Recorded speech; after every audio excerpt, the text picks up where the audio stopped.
Hi ನಮಸ್ತೆ ಎಲ್ಲರಿಗೂ. ಇವತ್ತಿನ ಕ್ಲಾಸಲ್ಲಿ ನಾವು ಮೊರಾರ್ಜಿ ದೇಸಾಯಿ ಪ್ರವೇಶ ಪರೀಕ್ಷೆಯನ್ನು ಸಾಲ್ವ್ ಮಾಡ್ತಾ ಇದ್ದೀವಿ. ಇವತ್ತು ನಡೆದಂತಹ ಗಣಿತದ ಪ್ರಶ್ನೆಗಳನ್ನು ಇವಾಗ ಸಾಲ್ವ್ ಮಾಡೋಣ. ಹಾಗಾದರೆ ನೋಡ್ರಿ, 41ನೇ ಪ್ರಶ್ನೆ ನೋಡ್ರಿ. ಒಂದು ಪುಸ್ತಕದ ಅಂಗಡಿಯಲ್ಲಿ ಲಭ್ಯವಿರುವ ಪುಸ್ತಕಗಳ ದರ ಪಟ್ಟಿ ಹೇಗಿದೆ? ಹಾಗಾದರೆ ಒಗಟಿನ ಪುಸ್ತಕಗ 7.5 ರೂಪಾಯಿ ಇದೆ, 7 ರೂಪಾಯಿನೂ ಮ್ಯಾಗ 50 ಪೈಸೆ ಇದೆ. ಮತ್ತು ಹೊಳ್ಳಿ ಪಂಚತಂತ್ರ ಕಥೆಗಳು ಪುಸ್ತಕಗ 14 ರೂಪಾಯಿ ಐತಿ. ಮೋಜಿನ ಕಥೆಗಳು 5 ರೂಪಾಯಿನೂ ಮ್ಯಾಗ 50 ಪೈಸೆ ಐತಿ, ಅಂದರೆ 5.5 ರೂಪಾಯಿ ಐತಿ. ರವಿ ಪುಸ್ತಕದ ಅಂಗಡಿಯಿಂದ ಈ 3 ಪುಸ್ತಕಗಳನ್ನು ಕೊಳ್ಳುತ್ತಾನೆ. ಅವನ ಅಂಗಡಿಯವನಿಗೆ ನೀಡಬೇಕಾದ ಒಟ್ಟು ಅಂತ ಕೇಳಿದ್ದಾರೆ. ಒಟ್ಟು ಅಂತ ಹೇಳಿದರೆ ಹಣವೆಷ್ಟು? ಒಟ್ಟು ಅಂತ ಅಂದಾಗ ನಾವೇನು ಮಾಡಬೇಕು? ಈ ಎಲ್ಲ ಪುಸ್ತಕಗಳ ಬೆಲೆಯನ್ನು ಕೂಡಿಸ್ಬೇಕು. ಹಾಗಾದರೆ ಕೂಡಿಸೋಣ ಬನ್ನಿ. ನೋಡ್ರಿ, ಇಲ್ಲಿ 7.5 ಈ ಥರ ಬರ್ಕೊಂಡಿದ್ದೀನಿ ನಾನು. ನೆಕ್ಸ್ಟು 14 ಅಂದರೆ 14.00 ಅಂತ ಬರ್ಕೋಬೇಕು. ಅದನ್ನು ಈ ಥರ ಬರ್ಕೋತಾ ಇದ್ದೀನಿ. ದಶಮಾಂಶ ಬಿಂದು 1 ಕೆಳಗೊಂದು ಇರಬೇಕು. ನೆಕ್ಸ್ಟು 5.5 ರೂಪಾಯಿ ಈ ಥರ ಬರ್ಕೊಂಡಿದ್ದೀನಿ. ಇದನ್ನು ನಾವು ಕೂಡಿಸ್ಬೇಕು. 0 0 0 0 5 5 10. Next 7 4 11 11 6 17 plus 1 1 2. ಹಾಗಾಗಿ 3 ಪುಸ್ತಕಗಳ ಬೆಲೆ ಎಷ್ಟು ಬಂತು? 27 ರೂಪಾಯಿ ಬಂತು. ಹೀಗಾಗಿ ಸರಿಯಾದ ಉತ್ತರ ಯಾವುದಿಲ್ಲಿ? 3 ಸರಿಯಾದ ಉತ್ತರ ಆಗಿದೆ. 27 is the right answer. Next ಪ್ರಶ್ನೆ ನೋಡ್ರಿ, 42ನೇ ಪ್ರಶ್ನೆ. ಕೆಳಗಿನ ಭಿನ್ನರಾಶಿಗಳನ್ನು ಸುಲಭ ರೂಪದಲ್ಲಿ ಬರೆಯಿರಿ. ಅಂದರೆ ಕಡ್ತಾ ಹೊಡಿಬೇಕು. 8 16 ಅಂಶ ಮತ್ತು 24 72 ಅಂಶನ ಸುಲಭ ರೂಪದಲ್ಲಿ ಬರಿಬೇಕು. ಹಾಗಾದರೆ ಬರೆಯೋಣ ಬನ್ನಿ. ನೋಡ್ರಿ, 8 16 ಅಂಶ ಇದೆ. ಇದನ್ನು ಕಡ್ತಾ ಹೊಡಿಬೇಕು. ಅಂಶ ಮತ್ತು ಛೇದವನ್ನು ಒಂದೇ ಮಗ್ಗಿಯಿಂದ ಹೊಡಿಬೇಕು. ಕಡ್ತಾ ನೋಡಿ ಸುಲಭ ರೂಪಕ್ಕೆ ತರೋಣ. ಕನಿಷ್ಠ ರೂಪ 8 1 8 2 ಹೌದಾ? ಇದು 1 2 ಅಂಶ ಆಯಿತು. ನೆಕ್ಸ್ಟ್ ಈ ಭಿನ್ನರಾಶಿಯನ್ನು ಒಂದೇ ಮಗ್ಗಿಯಿಂದ ಯಾವುದರಿಂದ ಹೋಗುತ್ತೆ? ಡೈರೆಕ್ಟ್ 24ರಿಂದನೇ ಹೋಗುತ್ತೆ. 24 1 24 3. ಹಾಗಾದರೆ ಏನು ಬಂತು? 1 3 ಅಂಶ ಬಂತು. 1 2 ಅಂಶ ಮತ್ತು 1 3 ಅಂಶ. ಹಾಗಾದರೆ ಸರಿಯಾದ ಉತ್ತರ ಯಾವುದಿಲ್ಲಿ? 2. ಸರಿಯಾದ ಉತ್ತರ 2 ಆಗಿದೆ. ಇನ್ನು ನೆಕ್ಸ್ಟ್ 3ನೇ ಪ್ರಶ್ನೆ. ನೆಕ್ಸ್ಟ್ 43ನೇ ಪ್ರಶ್ನೆ ನೋಡ್ರಿ. 600 ಸೆಂಟಿಮೀಟರನ್ನು ಮೀಟರ್ಗೆ ಪರಿವರ್ತಿಸಿ. ನಮಗೇನು ಗೊತ್ತು? ಈ ಸೆಂಟಿಮೀಟರ್ಗೂ ಮತ್ತು ಮೀಟರ್ಗೂ ಇರುವಂಥ ಸಂಬಂಧವೇನು? ಸಂಬಂಧ ಏನಂದರೆ 1 ಮೀಟರ್ ಅಂದರೆ 100 ಸೆಂಟಿಮೀಟರ್ ಹೌದಾ?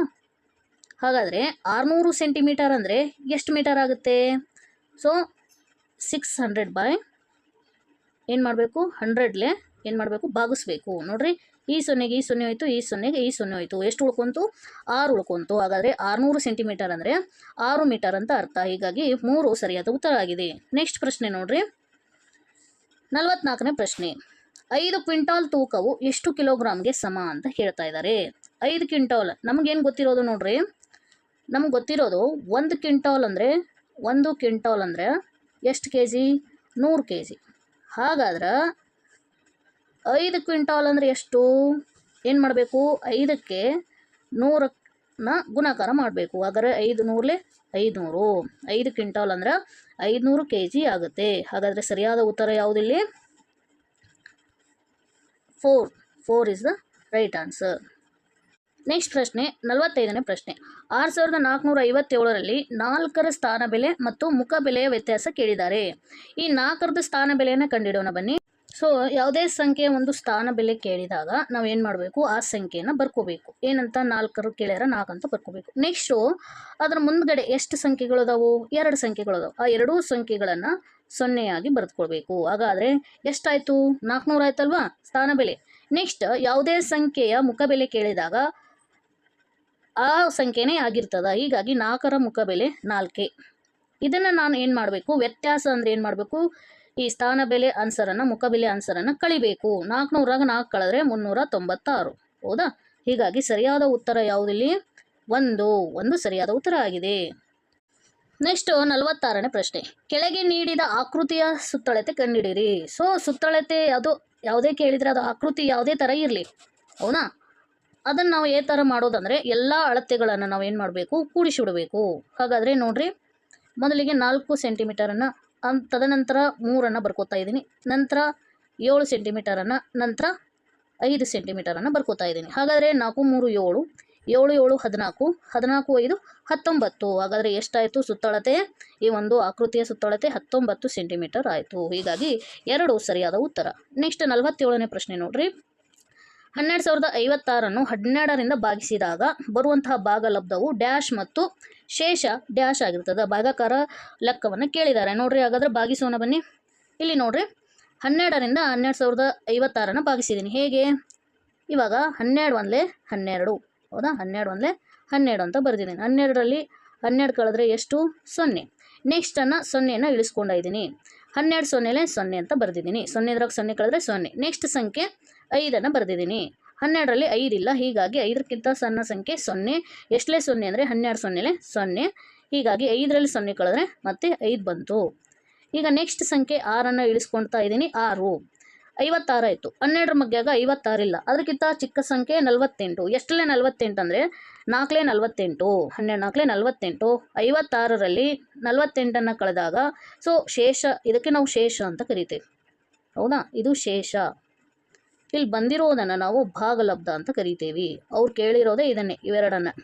ಹಾಗಾದರೆ ಭಾಗಲಬ್ಧ 1004 ಬಂತು, ಶೇಷ 8 ಬಂತು. ಹಾಗಾದರೆ ಆನ್ಸರ್ ಯಾವುದಿದೆ ನೋಡ್ರಿ? ಸರಿಯಾದ ಉತ್ತರ 1 ಆಗಿದೆ. ನೆಕ್ಸ್ಟ್ ಪ್ರಶ್ನೆ ನೋಡ್ರಿ, 48ನೇ ಪ್ರಶ್ನೆ. ಸೊ 48ನೇ ಪ್ರಶ್ನೆ, ವೃತ್ತದ ಮೇಲಿನ ಬಿಂದು ಮತ್ತು ವೃತ್ತ ಕೇಂದ್ರಕ್ಕಿರುವ ದೂರವನ್ನು ಡ್ಯಾಶ್ ಎನ್ನುತ್ತೇವೆ. ಇದೊಂದು ವೃತ್ತ, ಹೌದಾ? ಇದು ವೃತ್ತದ ಕೇಂದ್ರ ಬಿಂದು. ವೃತ್ತದ ಮೇಲಿನ ಬಿಂದು ಅಂದರೆ ಇದು ಯಾವುದೇ ಬಿಂದು ಎಲ್ಲಿರ ತಗೊಳ್ರಿ, ಹೌದಾ? ನಾ ಇಲ್ಲಿ ತಗೊಳ್ತೇನೆ. ಸೊ ಈ ಕೇಂದ್ರಕ್ಕೆ ಈ ಕೇಂದ್ರದ ದೂರವನ್ನು ಸೇರಿಸಿದಾಗ ಇದಕ್ಕೆ ನಾವೇನಂತ ಕರಿತೀವಿ ಅಂದ್ರೆ ತ್ರಿಜ್ಯ ಅಂತ ಕರಿತೀವಿ. ಸರಿಯಾದ ಉತ್ತರ ಯಾವುದಿಲ್ಲಿ? ತ್ರಿಜ್ಯ. ಹಾಗಾಗಿ 3 ಇಸ್ ದ ರೈಟ್ ಆನ್ಸರ್.